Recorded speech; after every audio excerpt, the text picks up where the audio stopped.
But everyone knows that. Yes, you're right. If we tried to go to war with Iran, there is the possibility there's just this major uprising, a protest we've never fucking seen before. Yeah, like the what was it in 2011? Like the whole Wall Street? the Arab uprising. The Arab uprising. Yeah. In Egypt and around the world.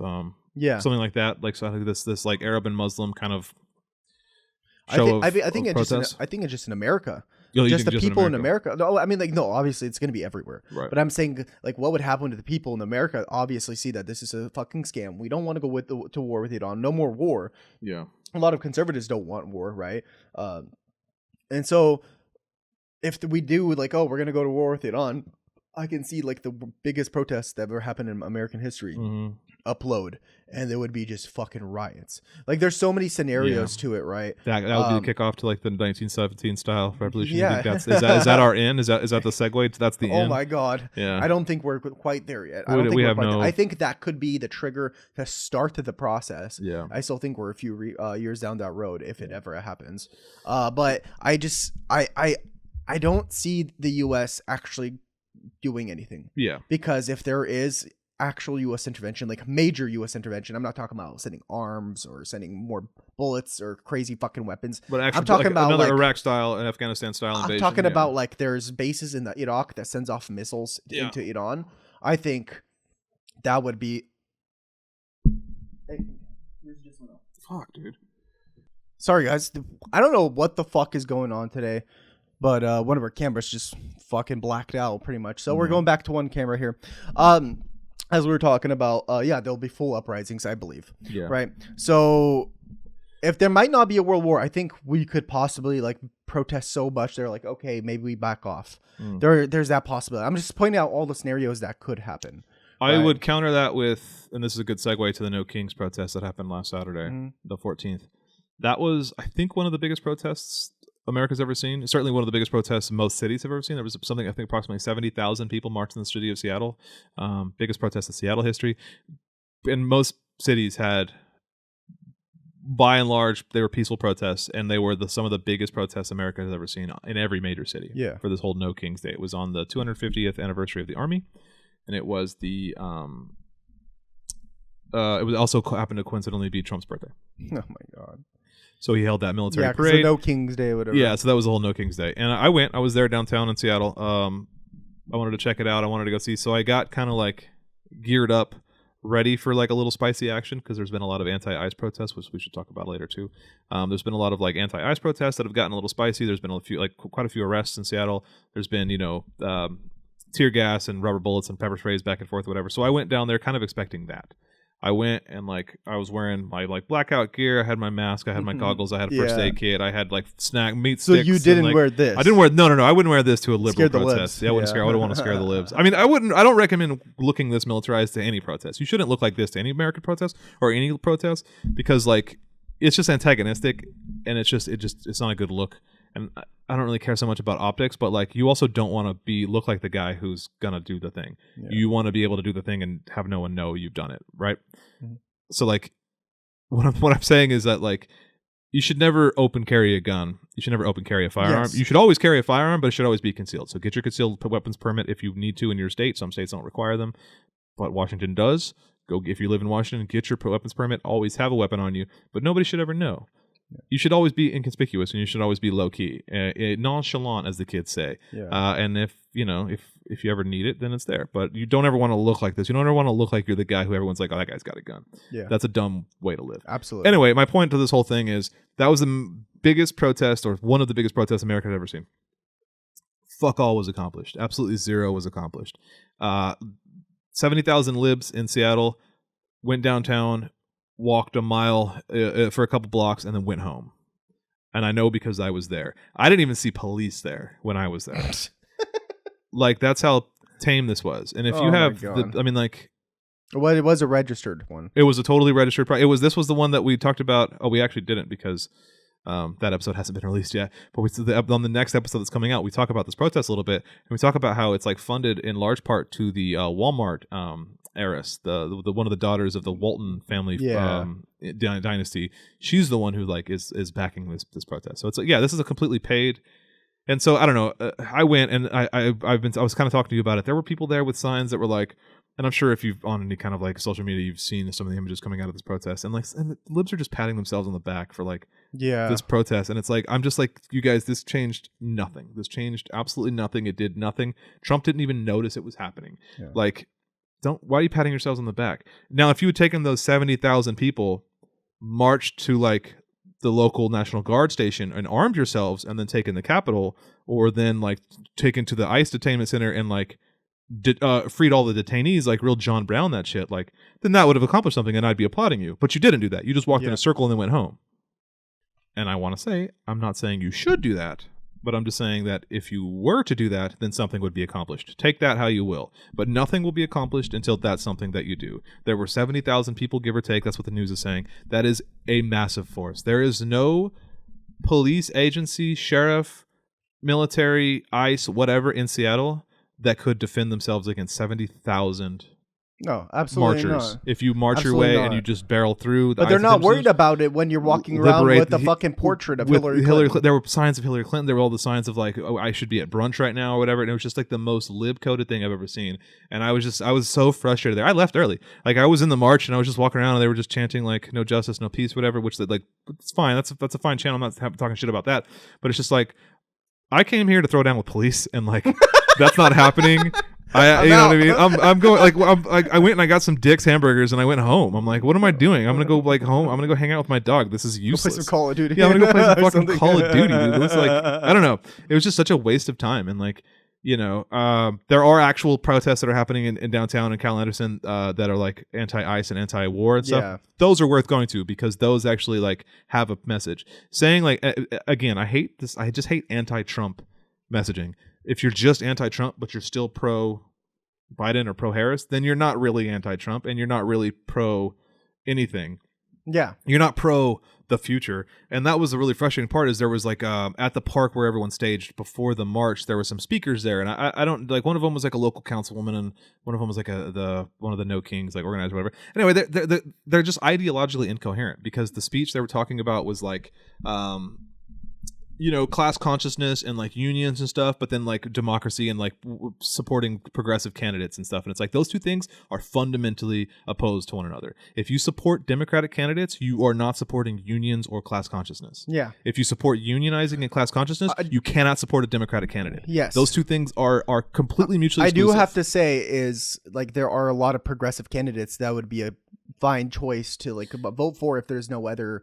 There's no sometimes other options, sure. Right? For example, like in the this is just an example for the mayor race in New York, right? Oh, so you have Cuomo, and then you have Zovan or whatever his name is. Mofan, yeah. I don't know. I can't remember. I'll put his name right here. You should put that little clip of like how many times you've been to Israel, how many times you've been to Israel, or like what's your plan with Israel, or what was the question? What's the first thing you're gonna do when if you were to be office? Have you seen this? No. It was I think it was the Democratic debate, and it was like 6 or 7 guys up on stage, or whatever. Mm-hmm. And it was, I forget how the question was phrased, but it's like, what's the first thing you would do when you take office? And it was like, I'd fly to Israel and like see what kind of aid. I'd fly to Israel, see what kind of aid. I'd fly to Israel, see what kind of aid. Fly to Israel, see what kind of aid. And then the final, when they got to him, he was just like, well, I wouldn't go to Israel because I'd be elected mayor of New York, and my like responsibility is the people of New York, so I would stay here and find out what New York needs. And that was his answer. Yeah. And I was just like, that's a good fucking answer. Yeah. The first foreign visit by a mayor of New York is always considered significant. Where would you go first?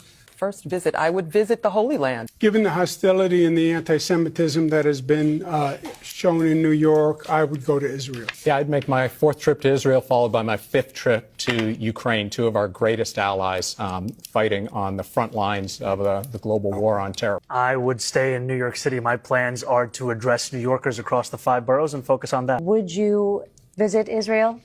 As mayor? I will be doing, as the mayor, I'll be standing up for Jewish New Yorkers, and I'll be meeting them wherever they are across the 5 boroughs, whether that's in their synagogues and temples or at their homes or at the subway platform, because ultimately we need to focus on delivering on their concerns. And just yes or no, do you believe in a Jewish state of Israel?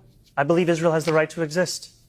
not As a Jewish state? Notice. As a state with equal rights. I forget how it was phrased, why every one of them said they would go to Israel as mayor of New York. And so what I'm saying is, like, when you have local things like that, yes, please vote that guy in, right? Because he did say, sure, if you want. I've gotten sour on that. Like, I no longer support any type of, like, bourgeois he calls himself a socialist, elections. right? But he is pushing for universal child care, and that's one of his biggest things, universal child care, and many things. There are like small that. things like that which will help, but that will once again still just prolong capitalism, because he is not an anti-capitalist. So what good is he if he's not an anti-capitalist? He is part of the problem. Absolutely. And so that's kind of where I've like turned on like any type of bourgeois electoral election. Absolutely. I'm like, no, I'm over it. But unless you are Democratic candidates in general, 99% of them fucking throw them off the cliff, right? I'm not saying throw them cliff, but what I'm saying is like 1% of them, I'm sure they're not horrible human beings. Yeah, I'm sure they would do some small things for your community, like local propositions and stuff in your community. I'm not saying don't vote, sure, whatever. But all we're saying is it's like not really going to do anything. But also recognize that if you are supporting Democratic candidates that are not anti-capitalist, you are actively working against the working class. Yes. You are working against unionizing. You are working against like black and trans like healthcare and rights.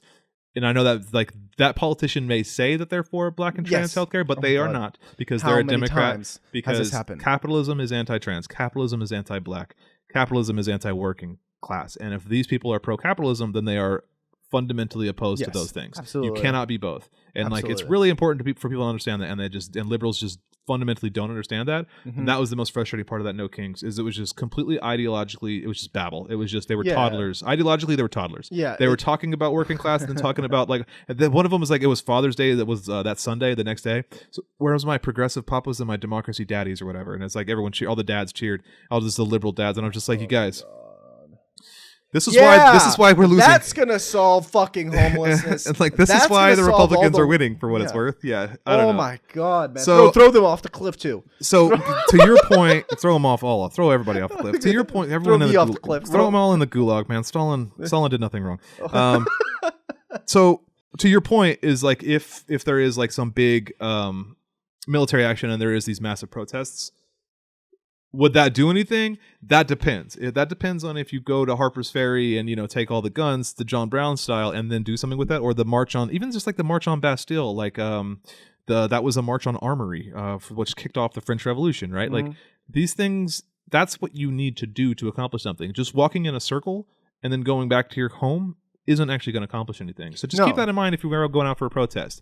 If you actually want something to accomplish, you actually have to do something. Walking in a circle is not doing anything. They don't give a fuck about your protest, dog. Yeah. If they gave you a permit to be there, they do not care about your your protest won't accomplish anything. No. So first of all, stop getting permits, just show up.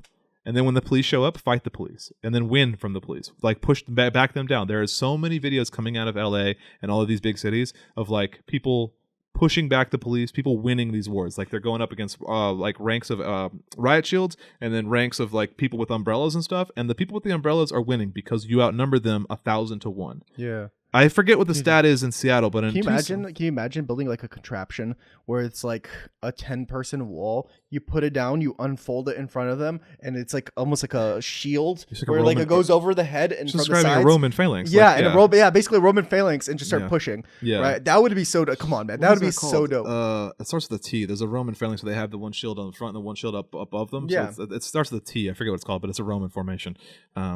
Yeah, it's that would be so cool. I'll think of the word. I won't. I'll put it in. I'm not gonna put it in. Trireme? No, it's like a Tortuga type. It's not Tortuga, but it's something like that. Tuxedo. I forget. It doesn't matter. Anyways, I'm a fucking archaeologist. How do I? Yeah, and I'm a historian. I should know that too. Anyway, yeah, like, and again, I'm not saying like go out and like just punch the cops. Although, did you see that video of that guy punching cops? No, I didn't. There's this video of this. There's 3 cops around this guy, and they're trying to drag him down, and he just one by one punches each of them in the face, and then just walks away. You should put that clip in here too. It's amazing.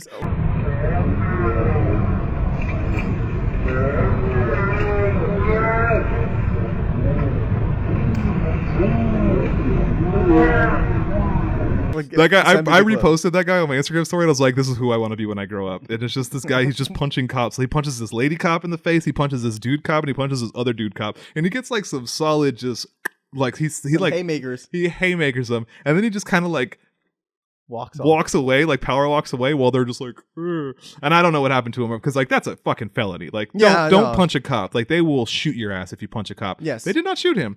But anyway, my point is that like, and this is going to, I guess, segue away from the No Kings protest and the uselessness of like liberal protests, and then into the this massive ICE, this wave against ICE deportations and these ICE protests that are happening around the country, specifically in LA. And some of the images and some of the videos coming out of this are so like heartwarming. Is like, yeah, people are like, the ICE is like detaining people, and then the crowd is surging forward and like ripping these people from the ICE agents and like rescuing them essentially. And that's my point, is if there are 70,000 of you in Seattle, you can do whatever you want. They can't stop you. So like if you wanted to free all those detainees at the ICE detention center, you could have. The National Guard and the Marines can't get there in time by the time you get downtown and free those prisoners, right? So like that's what you should do.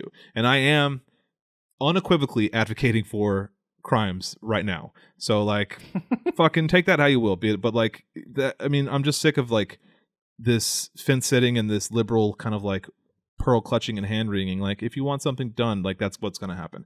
The world is going to steadily just decay into fascism. It's going to decay into more and more homelessness, more and more hunger, more and more people are going to die, more and more genocides, until you take those 70,000 people and turn them toward something that matters, right? If you take those 70,000 people and walk around in circles, I've had this conversation with my mom quite a while ago, maybe like a year ago, and I'm just like, name a time that there was any reform, any major like action done where governments changed without violence. Yeah, I can name some, but then I can tell you what happened immediately after, right? Mm-hmm. Like the Weimar Republic had a lot of progressive reforms, and then immediately fell into Nazism, right? Yeah. Like there are examples, but like that's when those weak progressive liberal reforms happen. That's what sows the seeds for strongman fascism, like fascist governments. Mm-hmm. Think like pre-fascist Italy, pre-Nazi Germany. These countries were like overhauling themselves post World War I. They had a bunch of liberal reforms, but they all fell to fascism. So like liberal reforms have never helped anybody. Yeah, absolutely. Yeah. It's just putting a Band-Aid. We know it doesn't work. The 1905 revolution in Russia, where Tsar Nicholas instituted the Duma, and he gave the Russians like a Congress essentially as part of this appeasement process. Those were liberal reforms that ultimately did nothing, and There's still a king though. Yeah, you still have the monarch, you still have the Tsar. It arguably made things worse, and then that led to the February and then the October Revolution of 1917. So liberal reforms will never accomplish anything meaningful. They will only prolong the inevitable. And again, this is where it kind of ventures into that accelerationist, and I want to make it clear, I'm not like pro-accelerationist. I'm not supporting that people go out and die or whatever, but there is a reality of the longer you kick the can down the road, the longer people are going to suffer. Absolutely. And it's a lose-lose. The more drastic change that you're wanting is the more drastic actions that you have to take. And that will help people. Listen, if your country is in good standing, the economy is fantastic, all the shit is happening, right, and everything is going nice and swell, which I mean maybe like in the 50s economically, I'm saying for some people, right? That's what I'm saying. Like economically for some people, economically for white people, the 50s was like the best time in American history. Yeah, and so there would be no reason for drastic change economically, right? For social change, there was definitely a necessity, right? And so, you don't need to be drastic but when do you need to drastically change economically if everything is going great, right? In the moment. But like we've come to a point where nowhere on earth is anybody having actual living standards that are slowly increasing besides maybe China. Yeah, right? I would argue that's communist or socialist countries. Yeah. Cuba, China. Those are only places where there's an actual production. And what's the lesson we can learn from that? That's going up with the standard of living, with everybody's life expectancy going up. And so when you're living in those countries, you of course you're going to be like grateful, and there's no reason for drastic change. Why is there no outbursts in China all the time? Because there's no need for it. And so why is there all constant riots in LA? It's because everybody's fucking poor, right? And so the worse it's going to get, the more drastic things need to happen for that to change, because you're ending up you're digging yourself into a fucking cliff, right? At the bottom of a fucking tunnel, and that tunnel is fascism, right? Yeah. You can't walk back up that. You have to climb, right? So when we're protesting here, it's like just trying to climb up a fucking wall. He's like, you can climb all you want, you're not getting out of it. To actually get out of that wall, you need to get a pickaxe and literally onto the side of it. Fight your way out. Right? You got to fight your way out. And the same thing that's going on here in the US and just like liberal democracies in Europe and honestly most places on earth is like there needs to be changes that are drastic. And the only way to do that is, again, basically violence in one way or another. And I'm not saying go out around and start fucking shooting people. Yeah, that's I'm not saying what we're saying is at like all. you need your politicians, you need the people that control power. They need to feel threatened in some sort of way. And that doesn't mean I'm going to threaten to kill your life. It's like we're going to take your power. Yeah. Whether that means just like you're out of Congress and that's it, and then you're going to be in prison, or the systemic power of like their place in society. Yeah.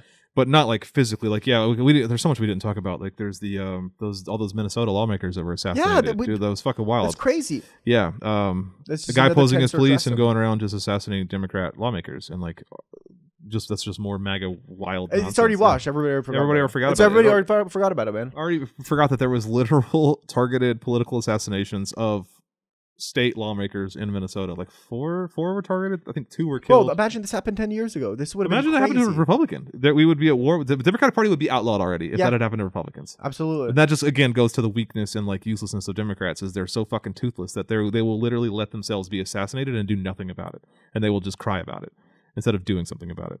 But I digress. Yeah.